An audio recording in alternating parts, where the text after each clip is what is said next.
Salah satu pengasuh pondok pesantren di Lumajang, Jawa Timur diamankan polisi usai dilaporkan masyarakat mencabuli santriwatinya pada Kamis 19 Mei 2022 sekitar pukul 16.00 waktu Indonesia Barat. Berdasarkan pantauan di lapangan, salah satu kaca jendela rumah tersangka pecah dilempar batu oleh masyarakat yang kesal dengan perbuatan pelaku. Perbuatan tidak bermoral tersebut dilakukan di lingkungan pondok pesantren sebelum libur bulan puasa tahun 2022. Informasi terbaru, korban bertambah menjadi 3 orang, yakni L berusia 16 tahun, S berusia 14 tahun, dan I berusia 13 tahun. Para korban diminta oleh pelaku memijat badan sampai ke alat vital. Usai libur lebaran, korban pun menolak kembali ke pondok pesantren dan menceritakan kejadian yang menimpanya kepada orang tua mereka.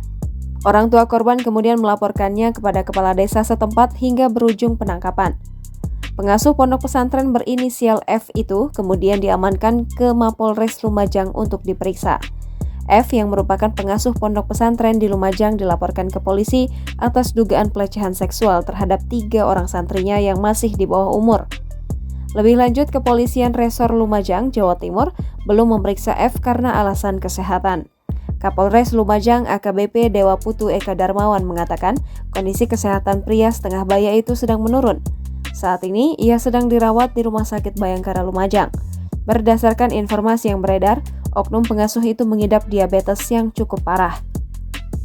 Meski begitu, Dewa menegaskan proses hukum terhadap kasus itu akan tetap berjalan. Pihaknya akan menunggu sampai kondisi kesehatan tersangka pulih dan bisa dimintai keterangan. Ia mengimbau agar masyarakat tetap tenang dan menghormati proses hukum yang sedang berjalan.